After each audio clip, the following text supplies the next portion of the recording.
Assalamualaikum warahmatullahi wabarakatuh. Salam guru penggerak. Saya Tidi Gustiawan, calon guru penggerak angkatan 9 dari Kabupaten Penukal Abang, Pematang Ilir, Provinsi Sumatera Selatan, akan memaparkan kesimpulan dan refleksi dari pemikiran Ki Hajar Dewantara pada tugas koneksi antar materi, kesimpulan dan refleksi modul 1.1. Baiklah, saya akan merefleksi diri melalui 3 pertanyaan sebagai berikut. Yang pertama, apa yang saya percaya tentang murid dan pembelajaran di kelas sebelum saya mempelajari modul 1.1? Kedua, apa yang berubah dari perilaku atau pemikiran saya setelah mempelajari modul 1.1? Ketiga, apa yang dapat saya terapkan lebih baik agar di kelas saya mencerminkan pemikiran Ki Hajar Dewantara? Bapak Ibu guru hebat, saya akan menjelaskan satu persatu sebelum dan sesudah saya mempelajari modul 1.1. Saya beranggapan bahwa murid adalah seseorang yang dapat mengikuti apa yang diberitakan oleh guru. Ternyata setelah saya mempelajari modul 1.1, saya sadar bahwa setiap anak memiliki kodrat alam, sehingga setiap anak itu unik dan memiliki karakter yang berbeda. Murid memiliki bakat sendiri-sendiri sebagai objek dalam pembelajaran di kelas. Tugas seorang pendidik adalah menuntun agar ia dapat mengembangkan kodrat alam tersebut sesuai dengan kodrat zaman.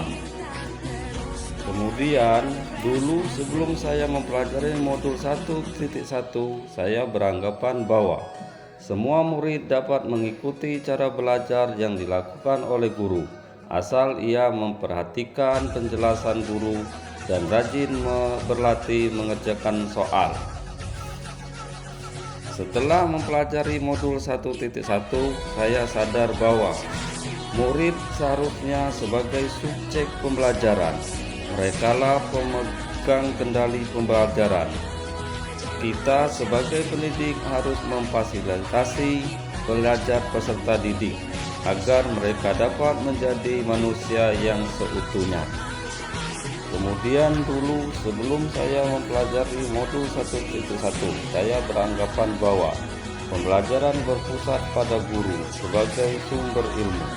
Ternyata pembelajaran seharusnya berpusat pada murid sebagai subjek. Anaklah yang aktif dalam membangun pengetahuan sendiri. Mereka berhak menentukan sumber belajar mereka. Jadi, apa yang kita berikan kepada murid berasal dari kebutuhan murid itu sendiri. Cara mengerjakannya sesuai dengan kondisi anak dan pendekatan yang dipakai berdasarkan dunia mereka, karena sejatinya kita harus menghamba pada anak. Kemudian dulu saya beranggapan bahwa tugas guru di kelas adalah mentransfer ilmu yang dimiliki kepada murid. Setelah mempelajari modul 1.1, saya sadar bahwa tugas guru yang sebenarnya adalah membuat murid memahami pentingnya materi yang dipelajari, menumbuhkan budi pekerti, membantu mereka mengidentifikasi manfaatnya bagi diri sendiri, untuk kemudian diterapkan dalam kehidupan sehari-hari kepada orang banyak. Hal ini mensyaratkan adanya proses pemaknaan materi, bukan hanya sekedar menguasainya saja, akan tetapi menyadari manfaat untuk dirinya sendiri. Dulu saya berpikir dalam pembelajaran di kelas hanya terfokus pada penyelesaian kurikulum. Ternyata setelah saya mempelajari modul 1.1, saya sadar bahwa dalam pembelajaran yang penting bukan penyelesaian kurikulum dan ketuntasan belajar, namun bagaimana anak dapat mengembangkan minatnya sesuai dengan kodrat alam dan kodrat zaman. Dalam pembelajaran, kita dapat menciptakan pembelajaran yang menuntun anak menjadi manusia yang berbudaya. Dulu saya berpikiran bahwa Dalam penilaian lebih berfokus pada penilaian pengetahuan. Setelah saya mempelajari modul 1.1, saya sadar bahwa dalam penilaian kita tidak boleh hanya menilai pengetahuan saja, tetapi juga harus dapat menilai sikap dan keterampilan. Karena ketika penilaian ini merupakan suatu kesatuan yang tidak dapat dipisahkan untuk dapat menentukan keberhasilan belajar murid. Untuk umpan balik, terkhusus untuk pendidik adalah sebagai supaya dapat melakukan evaluasi diri atau pembelajaran yang sudah dilakukan. Selain itu, wajib juga menumbuhkan budi pekerti sesuai dengan profil Pancasila. Nah, Bapak Ibu hebat, itulah tadi pemikiran saya sebelum dan sudah mempelajari modul 1.1. Selanjutnya, ini adalah contoh pembelajaran sebelum saya mempelajari modul 1.1. Ini terlihat cara saya mengajar dengan menggunakan metode ceramah di mana siswa duduk diam dan mendengarkan saja.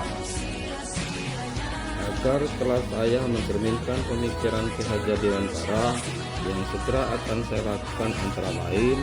Yang pertama, saya akan membuat kesepakatan bersama dengan siswa tentang proses pembelajaran di kelas. Saya akan menampung masukan dan membuat kesepakatan mereka. Yang kedua, saya akan mendesain kelas menjadi karya teks dan lingkungan yang menyenangkan sesuai dengan dunia anak. Misalnya dengan cara merubah tata letak lemari, tata letak kursi, kemudian membuat pojok baca. Kemudian yang ketiga, saya akan menjadikan mereka subjek pembelajaran yang bisa mengeksplor apa yang mereka mau tentang ilmu yang akan dipelajari tanpa paksaan dan dengan cara yang mereka sukai.